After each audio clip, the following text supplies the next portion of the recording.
بسم الله الرحمن الرحيم. أحيانا تكون تريد ترسل موقعك لشخص وما عندكش شبكة إنترنت. فما هو الحل في هذه الحالة؟ سهل جدا أيضا، أنك تفتح الخرائط مثل موضح الآن أمامكم، أن ما نش فاتح بيانات ولا فاتح شبكة وايرلس. تفتح الخرائط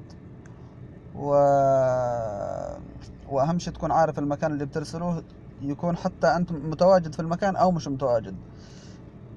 تجي بنفس الطريقة اللي بترسل بها موقعك، تحط الدبوس على المكان اللي بترسله بالضغط باستمرار على المكان إذا كان مش مسجل، وإذا مسجل تضغط ضغطة واحدة وخلاص بيظهر لك. يجي لك يظهر لك تحت، يظهر لك فوق أولا في مكان البحث رقم معين، تقدر تنسخ الرقم هذا إذا استطعت أنك تنسخ الرقم وترسله برسالة عادية، رسالة SMS للشخص اللي بترسل له موقعك. هو نفس الطريقة ينسخ الرقم ويحطه في مكان البحث يفتح الخرائط ويحط الرقم في مكان البحث ويظهر له، حتى لو مش فاتح شبكة يظهر له الموقع، بس ما يفتح الطريقة إلا بالشبكة بإنترنت، لكن يقدر يطلع الموقع ولو بدون شبكة بالطريقة هذه. الطريقة الثانية أنه أضغط المستطيل الأبيض اللي تحت وما يظهر لي شيء. غريبة هذه ما ظهرتش، هذه ما ظهرتش لأنه مكان مسجل عليه نجمة مفضلة.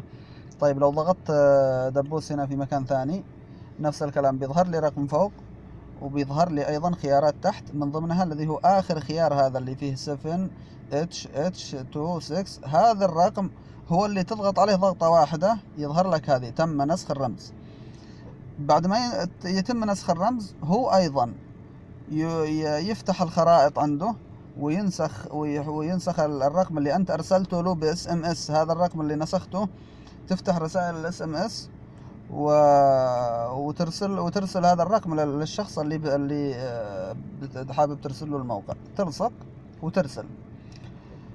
بعد ذلك هو يجي يفتح الخرائط، ومثل ما قلنا حتى لو ما في عنده شبكة يحط الرقم هنا في المكان البحث في الخرائط ويضغط بحث، على طول شوف ظهر الموقع اللي حابب ارسله.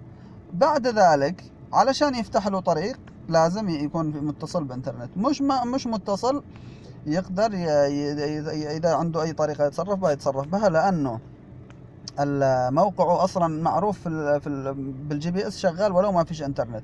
فهو يقدر مثلا إذا كان الموقع في مكان يقدر يشوف الطريق في الخرائط ويتابع نفسه، اللي هي النقطة الزرقاء، لأن هي شغالة حتى لو ما فيش شبكة بتكون النقطة الزرقاء شغالة، ويشوف نفسه بيمشي في الطريق.